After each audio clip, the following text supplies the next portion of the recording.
অতিথি পৰায়ণ অসমীয়াৰ মৰম চেনেহ বুকুত সামৰি স্বগৃহলৈ উভতিল ইটালীৰ যুৱক জিঅ'। আৱেগিক পৰিৱেশত জিঅ'ক বিদায় জনালে গুৱাহাটীৰ মহানুভৱ পৰিয়ালে। লকডাউনৰ বাবে ৩ মাহে গুৱাহাটীত আবদ্ধ হৈ আছিল ইটালীৰ যুৱক জিঅ'।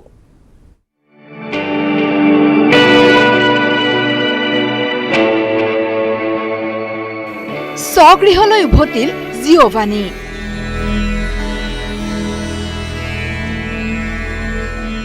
চকুলো টুকি ঘৰমুৱা হ'ল ইটালীৰ যুৱক। মই আকৌ আহিম। নমস্তে, মই আকৌ আহিম। ৩ মাহ পূৰ্বে অসমলৈ আহিছিল জিঅ'ৱানী আল গিৰানী। অসমৰ প্ৰাকৃতিক শোভাই হাত বাউলি মাতিছিল জিঅ'ৱানীক।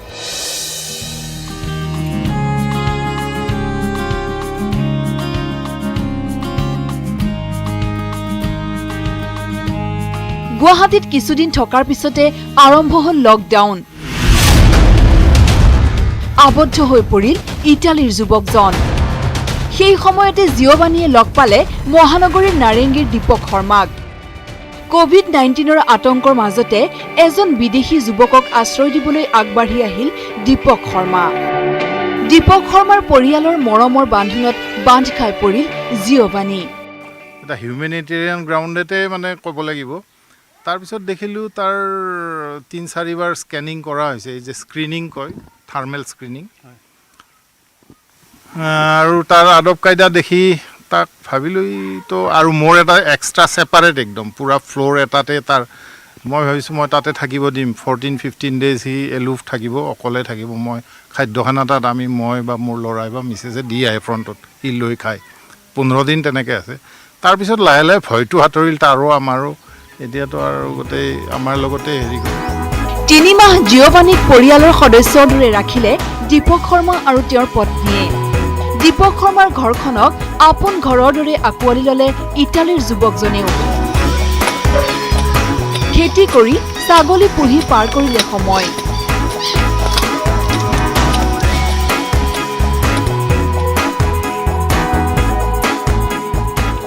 অসমীয়া খাদ্যৰ জুতি লৈ ভাল পোৱা জিঅ'ৱানীৰ প্ৰিয় হৈ পৰিল মাছৰ টেঙা আঞ্জা। শিকিলে ২-১ অসমীয়া ভাষাও। অৱশেষত নিজ ঘৰলৈ উভতি যোৱাৰ সময় আহিল। এক আৱেগিক মুহূৰ্ত। দীপক শৰ্মাৰ পৰিয়ালৰ এবুকু মৰম লৈ নিজ দেশলৈ উভতিল জিঅ'ৱানী। কঠিন সময়ত এটি অসমীয়া পৰিয়ালৰ মৰম আবদাৰ চিৰদিনলৈ স্মৃতিৰ মণিকোঠাত সযতনে সাঁচি জিঅ'ৱানীয়ে কৈ গ'ল, মই আকৌ আহিম। নমস্তে, মই আকৌ আহিম। আজি নিশা ৮ বজাত জিঅ' আৰু দীপক শৰ্মাৰ পৰিয়ালক লৈ সম্প্ৰচাৰ হ'ব এক বিশেষ অনুষ্ঠান।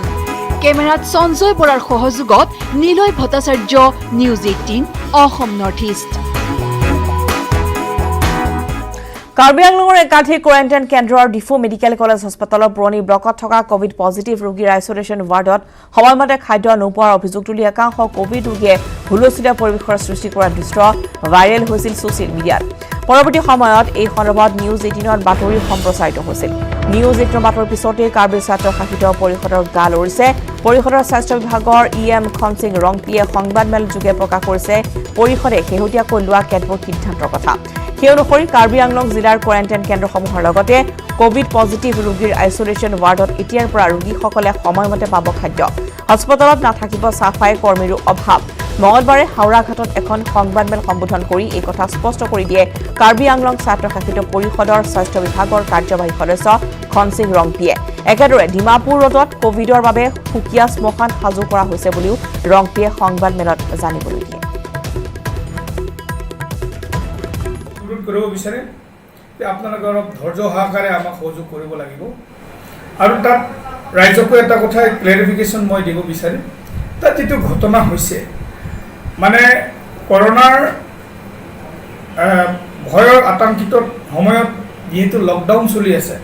বহুতো হোটেল আৰু কৰ্মচাৰীবিলাক নিজ নিজ ঘৰ যোৱাৰ বাবে কৰ্মচাৰীও আমাৰ মানে পাব লগা বহুত কঠিন হৈ গৈছিলে। সেইকাৰণে আমি এটা পেণ্ট্ৰিক আমি দায়িত্বটো দিছিলোঁ। সেই পেণ্ট্ৰিক কভাৰ কৰিব নোৱাৰিলে যেতিয়া মানে পেচেণ্টটো মানে ধ্ৰুৱগতিৰে যেতিয়া বাঢ়িবলৈ ল'লে, সেইকাৰণে এতিয়া আমি আৰু এটা ব্যৱস্থা লৈছোঁ যে পেণ্ট্ৰি আমি 2টা পেণ্ট্ৰি ঠিক কৰি দিছোঁ। ডেট ইজ এন কোৱাৰেণ্টাইন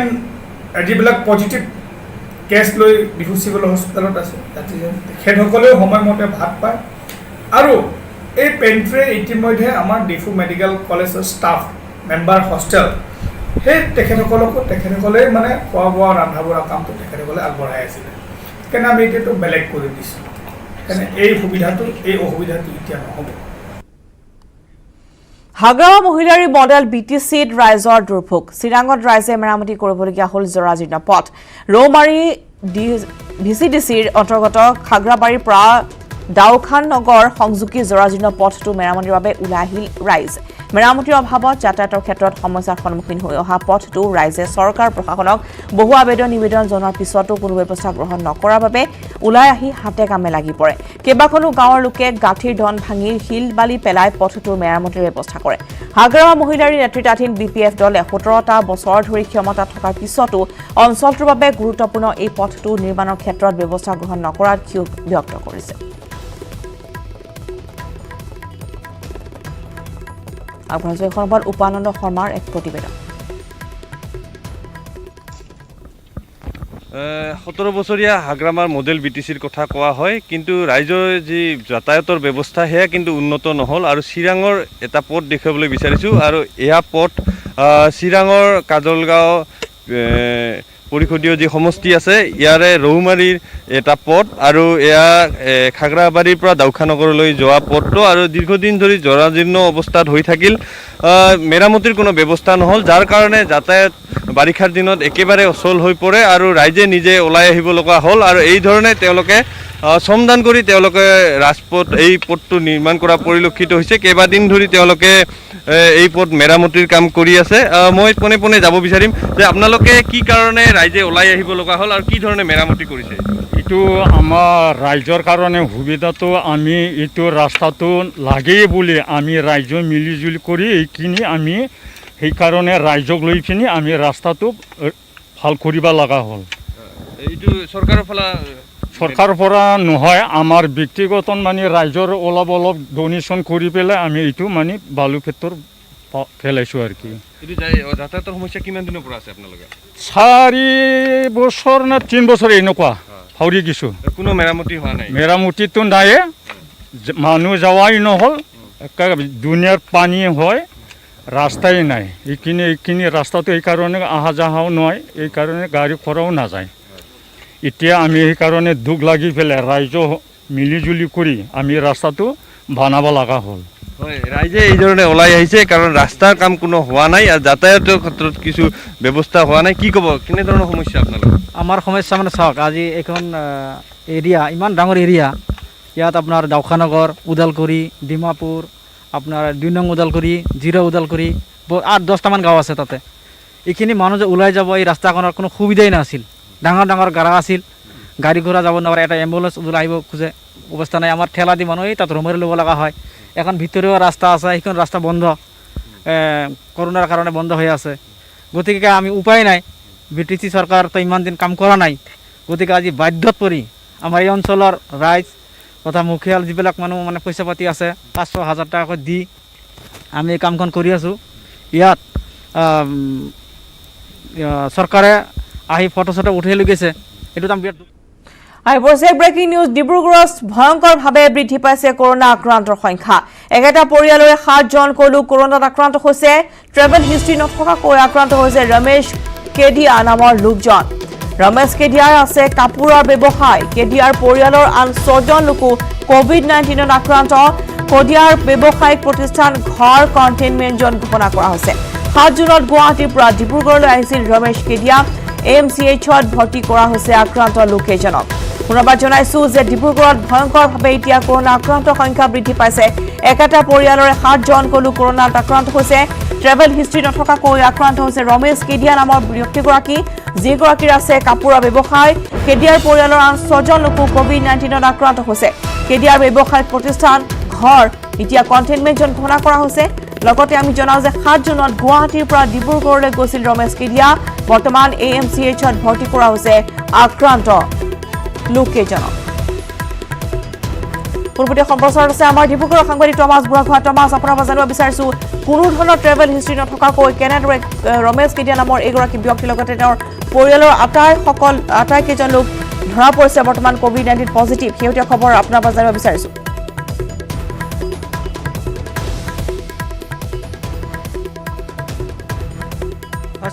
আজিৰ দিনটোত যদি চাওঁ আমি ডিব্ৰুগড় জিলাখনত 112জনলৈ বৃদ্ধি পাইছে কৰোণা ৰোগীৰ সংখ্যা আৰু এই যিটো পৰিয়ালৰ কথা কোৱা হৈছে আজি যিহেতু সেই পৰিয়ালটো 6জন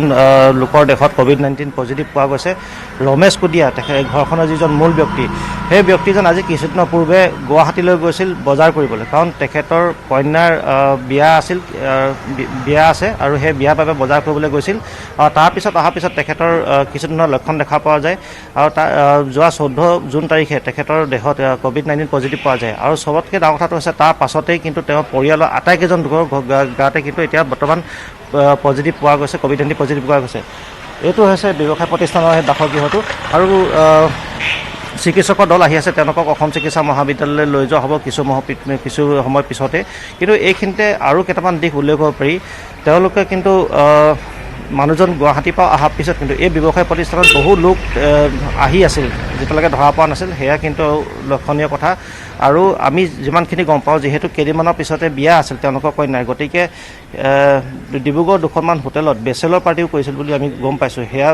তদন্তৰ পিছতে গম পোৱা যাব। বৰ্তমান যিহেতু পৰিয়ালৰ লোক আছে আন এজন, গম পাইছে আপোনালোকৰ এতিয়া পৰিয়ালৰ কেনেকৈ কি আছিলে কথাখিনি আপোনালোক জানিব বিচাৰে? মানে ৰমেশ কেডিয়া মোৰ কাজিন আছে, জগদীশ কেডিয়া, ৰমেশ কেডিয়া মোৰ কাজিন আছে আৰু ৰমেশ কেডিয়াৰ ছোৱালীৰ বিয়া আছে 29 তাৰিখে। এইটো কাৰণে মাৰ্কেট কৰিবলৈ গৈছে গুৱাহাটীৰ পৰা আহোঁতে মানে সি বুখাৰ পালে, ফিভাৰ পালে, জ্বৰ পালে। পিছত সি ইয়াত কেইদিনমান ট্ৰাই কৰিলে, নহ'লে পজিটিভ পালে আকৌ টেষ্টিং আৰু টেষ্টিং কৰাৰ পিছত সেইখিনি গম পালোঁ। এটা কথা কওকচোন, ঘৰত পূজা পাতিছিলে বুলি কোৱা হৈছে, তাত দুজনমান পূজাৰী আছিলে পূজা কৰিবলৈ আৰু কোনোবা আন লোকো আহি আছিলে, সেইখিনি কথা সেইটো ইমানখিনি মই নাজানো। ইমান মোৰ অহা যোৱা নাছিলে, এই মাই কাজিন ডেফিনেটলি, কিন্তু মোৰ ইমান অহা যোৱা নাছিলে, সেইটো কাৰণে মই এইবোৰ কথা ক'ব নোৱাৰোঁ। গেট টুগেডাৰ পাৰ্টি পাতিছিলে এইটো মই খবৰ নাই, এইটো মই খবৰ মোৰ ওচৰত নাই।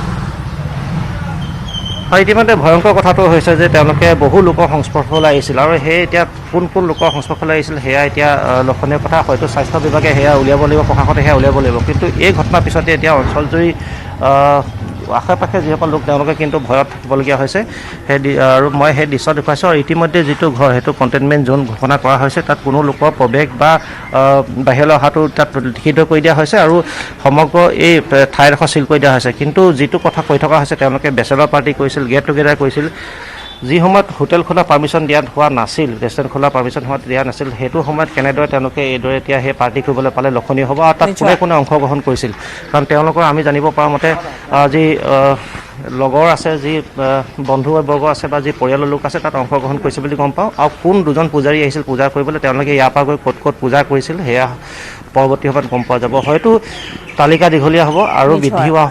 সম্ভাৱনা যে আছে, আৰু ইয়াৰ পৰা যে কমিউনিটি স্প্ৰেড হোৱাৰ এটা সম্ভাৱনা আছে, ইয়াৰ পৰা ধৰিব পাৰি। নিশ্চয় টমাছ, ধন্যবাদ জনাইছোঁ। পৰৱৰ্তী বাতৰিৰ বাবে পুনৰ যাম আপোনাৰ কাষলৈ। পৰৱৰ্তী তথ্য আপুনি সংগ্ৰহ কৰক। এই মুহূৰ্তত আমি জনাওঁ যে ডিব্ৰুগড়ত এতিয়া একেটা পৰিয়ালৰ কোনো ধৰণৰ ট্ৰেভেল হিষ্ট্ৰী নথকাকৈ, অৰ্থাৎ গুৱাহাটীলৈ আহিছে ৰমেশ কেডিয়া নামৰ ব্যক্তিগৰাকী, যিহেতু তেওঁৰ কাপোৰৰ ব্যৱসায় আছে। কিন্তু গুৱাহাটীৰ পৰা তেওঁ ডিব্ৰুগড়লৈ উভতি যোৱাৰ পিছতেই তেওঁ লগতে তেওঁৰ পৰিয়ালৰ আন 6জনকৈ সদস্য বৰ্তমান COVID-19ত আক্ৰান্ত হৈছে। আটাইকে বৰ্তমান অসম মেডিকেল চিকিৎসা মহাবিদ্যালয়ত ভৰ্তি কৰা হৈছে। ইতিমধ্যে জানিব পৰা গৈছে যে ছোৱালীৰ বিয়া আছিল 29 জুনত আৰু সেইবাবে তেওঁ কাপোৰ ক্ৰয় কৰিবলৈ আহিছিল গুৱাহাটীলৈ আৰু উভতি যোৱাৰ পিছতে জ্বৰত আক্ৰান্ত হৈছিল। কিন্তু আন পৰিয়ালৰ যিসকল লোক আছে তেওঁলোকৰ শৰীৰত কোনো ধৰণৰ লক্ষণে দেখা দিয়া নাছিল। কিন্তু বৰ্তমান আটাইকেইগৰাকী লোককে COVID-19ত চিনাক্ত কৰা হৈছে, অৰ্থাৎ তেওঁলোক আক্ৰান্ত হৈছে। বৰ্তমান ডিব্ৰুগড়ৰ চিকিৎসা মহাবিদ্যালয়ত তেওঁলোকক ভৰ্তি কৰা হৈছে।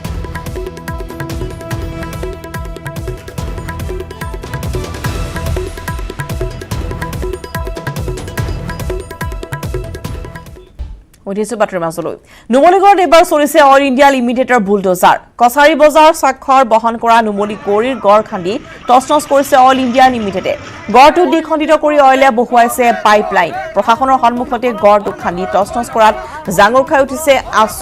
আটাছু, AJYCPকে ধৰি স্থানীয় দল সংগঠন তথা স্থানীয় ৰাইজ। ইফালে গড়টোৰ যি স্থানত অইলে পাইপ বহুৱাৰ নামত খনন চলাইছে সেই স্থানতে আছিল এটা হস্তি দণ্ডি যাৰ বাবে এতিয়া বন্য হস্তি ৰাজজাহ কৰাত নামি আহিছে বিপদ যি কাৰণত সৰ্বত্ৰে উঠিছে প্ৰতিবাদৰ জোৱাৰ জাঙুৰ খাই উঠিছে বহুতো দল সংগঠন স্থানীয় দল সংগঠনে এনেদৰে প্ৰতিবাদী কাৰ্যসূচী ৰূপায়ণ কৰিছে নুমলীগড়ত অইল ইণ্ডিয়া লিমিটেডৰ বুলডোজাৰৰ নামত যেনেধৰণে খনন কাৰ্য চলিছে তাক লৈ এয়া প্ৰতিক্ৰিয়া বিভিন্ন স্থানীয় দল সংগঠনৰ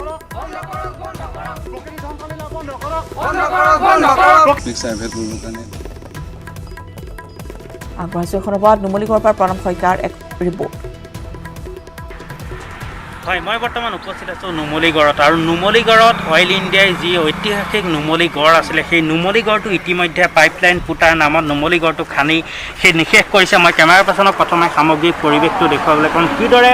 নুমলীগড়টো যি ঐতিহাসিক নুমলীগড় সেই নুমলীগড়টো ইতিমধ্যে খানি নিষেধ কৰিছে অইল ইণ্ডিয়াই পাইপলাইন পুতাৰ নামত আৰু এনেদৰে এতিয়া যিদিনাৰ পৰাই আচলতে এই পাইপলাইনটো পুতাৰ নামত এই গড়টো খহাইছিলে সেইদিনাৰ পৰাই দেখা পোৱা গৈছিলে সদৌ অসম ছাত্ৰ সন্থা আটছা তথা AJYCPয়ে তীব্ৰ প্ৰতিবাদ সাব্যস্ত কৰি আহিছিলে কোনো কাৰণতে এই গড়টো খানিবলৈ বন্ধ কৰিছিল আৰু তাৰ পিছতো দেখা পোৱা গৈছে অইল ইণ্ডিয়াই ইয়াতে পাইপলাইন পুতি নিছে আৰু এটা কথা ক'ব লাগিব এইটো যিটো গড় এই গড়টোৰ এইখিনি এইটুকুৰা ঠাইতে এটা হাতীদণ্ডি আছিলে আৰু সেই হাতীদণ্ডিও ইতিমধ্যে অইল ইণ্ডিয়াই পাইপলাইন পুতাৰ নামত খানি নিষেধ কৰিছে যদিও বন বিভাগৰ উচ্চপদস্থ বিষয়াই আজি পৰিদৰ্শন কৰিছে কিন্তু তথাপিতো কোনো ধৰণৰ ব্যৱস্থা গ্ৰহণ কৰা নাই মোৰ লগত এই মুহূৰ্তত AJYCP আছুকে ধৰি বহুকেইটা দল সংগঠনৰ লোক আছে মই পোনে পোনে জানিব বিচাৰিম এইটো যিটো পাইপলাইনে খানিছে এইটো আচলতে কি হয় আৰু কেতিয়াৰ পৰা খানিছে কৰোনা আতংকৰ সুযোগ লৈ অইল ইণ্ডিয়া কৰ্তৃপক্ষই বুৰঞ্জী প্ৰসিদ্ধ এই ইতিহাস ভগ্ন কৰি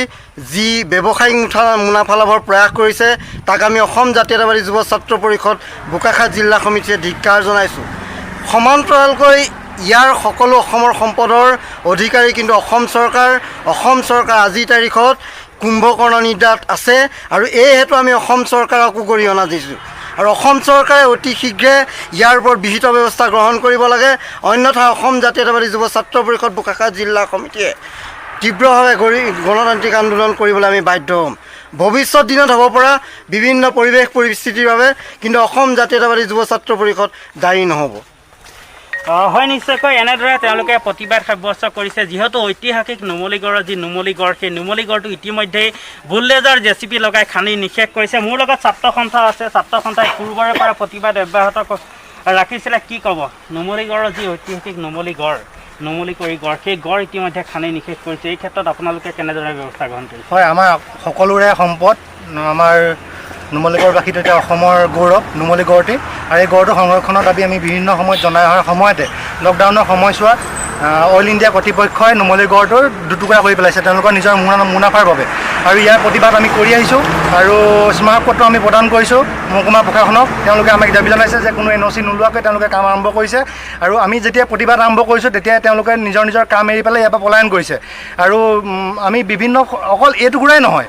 নুমলীগড় তিনিআলিৰ পৰা ধৰি পেলাই এইটো বিভিন্ন এটা ডাঙৰ অঞ্চল এইটো জড়িত হৈ আছে এই গড়টো বিস্তৃত হৈ আছে আৰু এই অঞ্চলটো নিজৰ মুনাফাৰ বাবে বণিক গোষ্ঠীয়ে নিজৰ ব্যৱসায়িক লাভৰ কাৰণে গড়টো নিজৰ ব্যৱসায় লাভৰ কাৰণে ব্যৱহাৰ কৰি আহিছে আৰু আমি ইয়াৰ তীব্ৰ প্ৰতিবাদ কৰিছোঁ আৰু আমি বিভাগীয় কৰ্তৃপক্ষক দাবী জনাইছোঁ যে ইয়াৰ ব্যৱস্থা হ'ব লাগে নহ'লে অন্যথা আছুৱে ইয়াৰ বিৰুদ্ধে তীব্ৰ গণতান্ত্ৰিক আন্দোলন গঢ়ি তুলিব আনলক 1 চলি থকাৰ মাজতে দেশৰ মুখ্যমন্ত্ৰীসকলৰে প্ৰধানমন্ত্ৰীৰ গুৰুত্বপূৰ্ণ বৈঠক 30 জুনৰ পিছৰ কাৰ্যপন্থা সন্দৰ্ভত মুখ্যমন্ত্ৰীসকলৰে আলোচনাত প্ৰধানমন্ত্ৰী মিলিত হয় ভিডিঅ' কনফাৰেন্সিঙৰ জৰিয়তে বৈঠক প্ৰধানমন্ত্ৰীৰ 30 জুনত অন্ত পৰিব দেশজুৰি চলি থকা লকডাউনৰ কিন্তু শেহতীয়াকৈ দেশত দ্ৰুত হাৰত বৃদ্ধি পাইছে কৰোনাৰ সংক্ৰমণ সেইবাবে এই বৈঠকত পুনৰ কঠোৰ লকডাউন দিয়াৰ প্ৰসংগটো আলোচনা হোৱাৰ সম্ভাৱনা আছে বৈঠকত প্ৰধানমন্ত্ৰীৰ মন্তব্য দেশত কৰোনা ৰোগীৰ আক্ৰান্তৰ হাৰ 50% বৃদ্ধি পাইছে জটিল সময়ত সকলোকে ঐক্যবদ্ধ হৈ আগবঢ়াৰ তেওঁ আহ্বান জনায় বিদেশৰ পৰা বহু ভাৰতীয় উভতি আহিছে ভাৰতৰ কোভিড-19ৰ মৃত্যুৰ হাৰ বিশ্বৰ ভিতৰতে কম বিশ্বজুৰি ভাৰতৰ লকডাউনৰ প্ৰসংগটো চৰ্চা কৰিছে ইয়াৰ পিছতো দেশত 3,43,091 জনলৈ বৃদ্ধি পাইছে কৰোনা আক্ৰান্ত সংখ্যা বিগত 24 ঘণ্টাত 10,667 জন কৰোনাত আক্ৰান্ত আৰু এদিনতে মহামাৰী কৰোনাই প্ৰাণ কাঢ়িছে সৰ্বাধিক 480 জনৰ বৰ্তমানলৈ কৰোনাত মৃত্যু হৈছে 9,900 জনৰ সেয়েহে 20 ৰাজ্যৰ মুখ্যমন্ত্ৰীয়ে পৰৱৰ্তী কাৰ্যপন্থা সন্দৰ্ভত আলোচনা কৰিব প্ৰধানমন্ত্ৰীগৰাকীয়ে উল্লেখযোগ্য যে পঞ্জাৱ অসম আৰু উত্তৰ পূবৰ আন সকলো ৰাজ্য তথা কেৰালাৰ মুখ্যমন্ত্ৰীয়েও মঙলবাৰ বৈঠকত অংশগ্ৰহণ কৰাৰ কথা আছিল যদিও অন্তিম সময়ত তালিকাৰ পৰা বাদ দিয়া হয় তেওঁলোকক বুধবাৰে দেশৰ আটাইতকৈ শোচনীয় অৱস্থা হোৱা 15খন ৰাজ্যৰ মুখ্যমন্ত্ৰীয়ে বৈঠকত বহিব প্ৰধানমন্ত্ৰী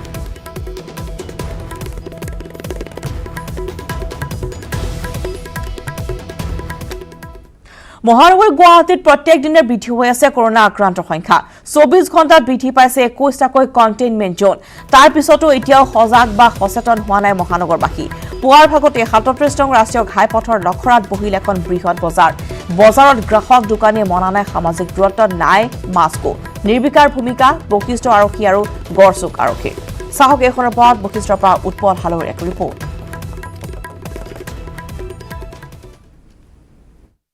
ৰাজ্যজুৰি কোভিড-19 লৈছে মাৰাত্মক ৰোগ আৰু প্ৰত্যেক দিনে বৃদ্ধি পাইছে ৰোগীৰ সংখ্যা নিৰ্বিকাৰ আৰক্ষী প্ৰশাসন নিৰ্বিকাৰ গুৱাহাটী পৌৰ নিগম মহানগৰীৰ 37 নং ৰাষ্ট্ৰীয় ঘাইপথত গঢ়ি উঠিছে এখন অবৈধ বজাৰ প্ৰত্যেক দিনে এই স্থানত মহানগৰীৰ লখৰাৰ পৰা যি বশিষ্ঠ চাৰিআলি সংযোগী পথ আছে আৰু বশিষ্ঠৰ পৰা খানাপাৰা সংযোগী পথত প্ৰত্যেক দিনে এনেদৰে শ লোকে ভিৰ কৰে আৰু সংবাদ মাধ্যমৰ লোকৰ উপস্থিত কথা গম পাই এনেদৰে আৰক্ষী প্ৰশাসনৰ লোক তৎপৰ হৈ পৰা দেখা গৈছে আৰু এয়া হৈছে মহানগৰীৰ 37 নং ৰাষ্ট্ৰীয় ঘাইপথৰ লখৰাৰ কিছু দৃশ্য গড়চুক আৰক্ষী আৰু বশিষ্ঠ আৰক্ষী দুখনকৈ আৰক্ষী থানা বৰমুৰি আছে কিন্তু তেখেতসকলে কোনো পদক্ষেপ লোৱা দেখাবলৈ পোৱা যোৱা নাই আৰু সংবাদ মাধ্যমৰ লোক উপস্থিত হোৱাৰ লগে লগে ইতিমধ্যে এই স্থানত চেদেলি বেদেলি হৈ পৰিছে সকলো লোক যি সময়ত গণ সংক্ৰমণৰ কথা উল্লেখ কৰা হৈছিলে কিন্তু তেনে সময়ত এনেদৰে বজাৰ চলিবলৈ পাইছিলে য'ত ৰাতিপুৱাৰ ভাগৰে পৰা আন এটা টেলিভিশ্যনৰ স্ক্ৰীণ আমি দেখুৱাম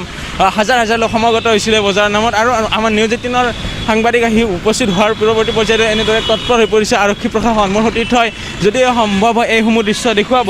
আৰু যদি চোৱা যায় ৰাজধানী চহৰ গুৱাহাটী মহানগৰীত কোৱা হৈছে যে গণ সংক্ৰমণৰ আশংকা কৰা হৈছে তেনে সময়তে ৰাষ্ট্ৰীয় ঘাইপথ দখল কৰি এনেদৰে একাংশই চলাই গৈছে বজাৰ আৰু যি সময়ত কোৱা হৈছে যে বজাৰৰ যি সামাজিক দূৰত্ব ইয়াতে সামাজিক দূৰত্ব সম্পূৰ্ণৰূপে ধোঁৱাচাঙত কোনো ধৰণৰ মাস্ক পৰিধান কৰা নাই তেনেধৰণৰ কিছু দৃশ্যাংশ আমাৰ লগত আছে আৰু আমি আহি উপস্থিত হোৱাৰ পৰৱৰ্তী পৰ্যায়তে গড়চুক আৰক্ষীৰ একাংশ লোক তৎপৰ হোৱা দেখা গৈছে আৰু এয়া হৈছে তাৰ পোনপটীয়াকৈ দৃশ্য আৰু যদি চোৱা যায় এয়া বাহনত দৌৰি গৈ উঠি আছে আৰু মোৰ সতীৰ্থ দেখুৱাইছে এইসমূহ দৃশ্য যি নিজৰ জীৱনক তুচ্ছ কৰি যি সময়ত কোভিড-19 বিশ্বজুৰি এক মহামাৰী ৰূপ ধাৰণ কৰিছে আতংক সৃষ্টি কৰিছে তেনে সময়ত কিন্তু এই যিখন বজাৰ বহি আছে বজাৰত কিন্তু কোনো ধৰণৰ সামাজিক দূৰত্বই হওক বা অন্যান্য যিসমূহ নীতি নিয়ম আছে বিশেষকৈ মাস্ক পৰিধান কৰাকে ধৰি এই নীতি নিয়মসমূহ মানা দেখা যোৱা নাই আৰু ৰাষ্ট্ৰীয় ঘাইপথত যি নিৰ্দেশনা আছে ৰাষ্ট্ৰীয় ঘাইপথত কোনো ধৰণৰ বজাৰ বহিব নোৱাৰে যদিও সম্ভৱ হয় মোৰ সতীৰ্থ দুয়োটা ফাল এবাৰ দেখুৱাই ল'বলৈ মই অনুৰোধ জনাম সতীৰ্থক যদিও সম্ভৱ হয় ৰাষ্ট্ৰীয় এই ঘাইপথৰ মাজছোৱাতে এনেদৰে ৰাতিপুৱাৰে ভাগৰ পৰা লখৰা চাৰিআলিৰ সমীপত প্ৰত্যেক দিনে বহি আছে এখন বিশাল বজাৰ আৰু এই বজাৰৰ কোনে কোনে ভাগ পাই আছে পৰৱৰ্তী পৰ্যায়ত আমি সেই কথা পঢ়লৈ আনিবলৈ চেষ্টা কৰিম আৰু যি বজাৰত গণ সংক্ৰমণৰ কথা উল্লেখ কৰা হৈছে মহানগৰীত প্ৰত্যেক দিনে বৃদ্ধি হৈছে কৰোনা ৰোগীৰ সংখ্যা আৰু যদি চোৱা যায়